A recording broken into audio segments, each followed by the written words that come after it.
Here at Life Technologies, we offer millions of TaqMan gene expression assays targeting over 20 different species. Now that's a lot of assays. And for any particular gene, you're likely to find more than one assay. In fact, your search might turn up dozens. So how do we know which one to choose? Well, that's why in this video, we're going to look at how to navigate search results and to pick the assay that best suits your needs. Let's say we want to measure gene expression levels of VEGF in mice. Performing a search for this gene family name returns 37 different assays. And we can narrow down that number of options by selecting filters on the left-hand panel of the search results screen. For example, let's say we only want to detect VEGF-A.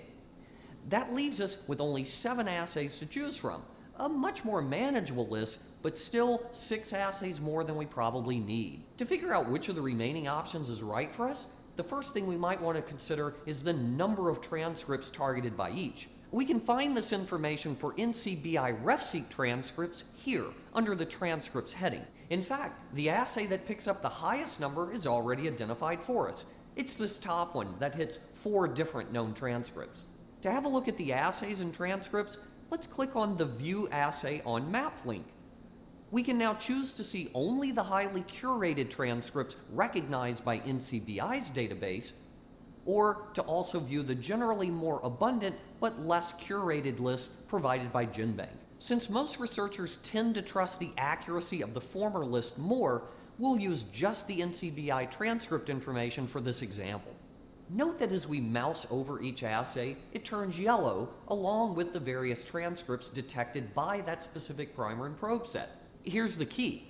Depending upon the specific goals of our experiment, we'll either want an assay that detects as many known transcripts as possible. For VEGF-A, that's this assay, which detects 4 of the 6 transcripts, or one that interrogates only specific transcripts.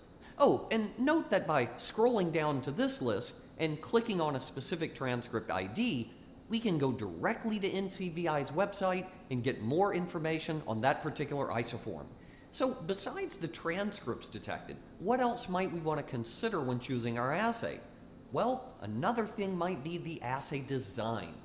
Most assays are designed to span exons, but others aren't.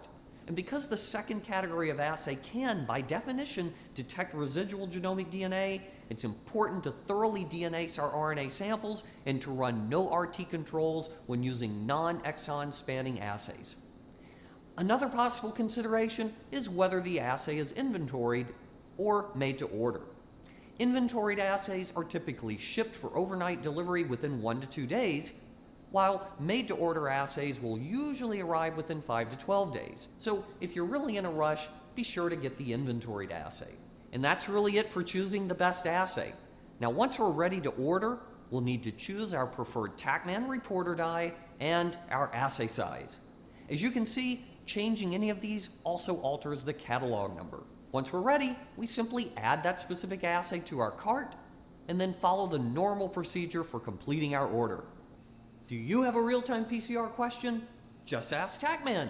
Ask us on Twitter using the hashtag AskTaqMan, hit us up on Facebook, or go visit lifetechnologies.com/AskTaqMan.